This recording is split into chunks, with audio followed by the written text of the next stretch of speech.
મિત્રો આની પહેલાના વ્લોગમાં અમે કબૂતર બગાડ્યું હતું અને એ કબૂતરમાં સામે જઈને બેઠી ગયું છે flashback તો મિત્રો અમારા કેમેરામેને કીધું હતું કે અમે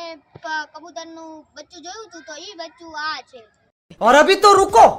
क्लाइमैक्स अभी बाकी અને એને આ જો એની આંખ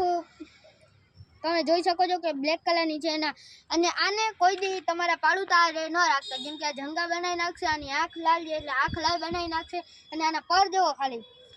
આ જે બચ્ચું છે એટલે પર નથી મોટા તમારી સામે જોવો જો અને પંજાબા બ્લેક છે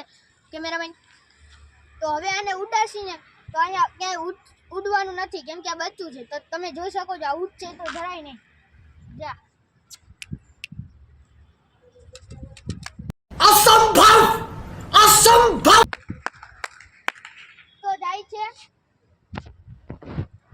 જોઈ શકો છો એટલું બધું ઉડતું છે माँ मुझे कुछ दिखाई नहीं दे रहा माँ તો હું સાચું કહું ને મિત્રો તો આ જંગલી કબૂતરને કોઈ દી કેદ જ ન કરાય કેમ કે આ લોકોની જિંદગી ખુલ્લા આસમાનમાં છે અને કબૂતર પાળવા હોય તો તમે પાળુતા લઈ શકો બજારમાંથી પણ આવા ન પાડતા હું એક વાત કહેવા જાણીશ કે અહીંયા અમારો ખુદના પક્ષી પ્રાણીનું પક્ષી છે અને અહીંયા ઘણા બધા પણ જંગલીઓ રખાતા હોય છે બતક છે અહીંયા કબૂતરા છે ચકલી છે તો આની પહેલા મેં ચકલી પકડી હતી પણ એનો બ્લોગ નહોતો આવી શક્યો